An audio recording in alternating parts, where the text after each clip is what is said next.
Welcome to my channel. أهلا بكم في قناتي هنا بتتكلم على كل ما يخص كوريا.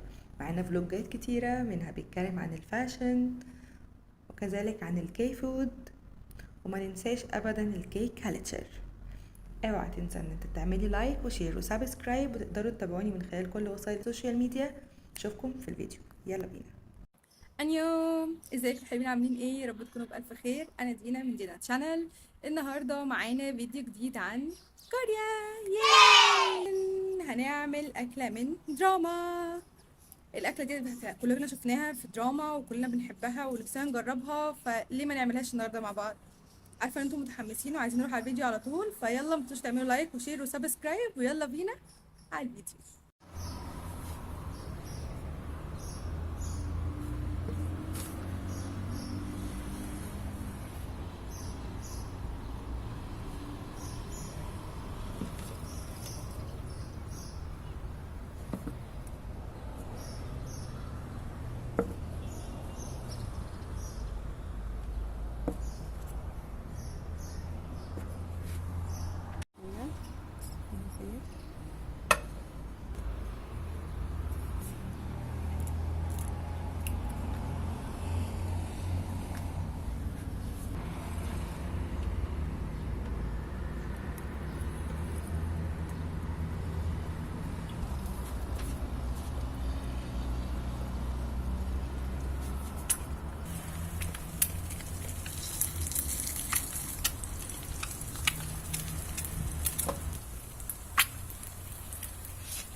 ايه رايكم في الفيديو بتاع النهارده؟ بصوا الاكله بصراحه كانت متميزه وغريبه ومتوقعتهاش، وكنت يعني مش واثقه فيها قوي، بس طلعت تحفه. حراقه جدا، لذيذه. المايونيز والتونه حلوين قوي مع بعض. طبعا لما يكون عليهم رز، انا كنت اول مره اجرب رز بالتونه، بس عليه كيميتشي بقى، فالحرقان بقى كان حاجه تانية. مش عارفه اوصف لكم الاكله ازاي، بس بصراحه عجبتني. ميكس غريب عجيب بالنسبه لنا، بس تحفه بالنسبه للاكله اللي انا جربتها دلوقتي دي. المهم، اتمنى يكون الفيديو عجبكم. لو عجبكم بس تعملوا لايك، شير، سبسكرايب. اشوفكم يلا تاني قريب. باي.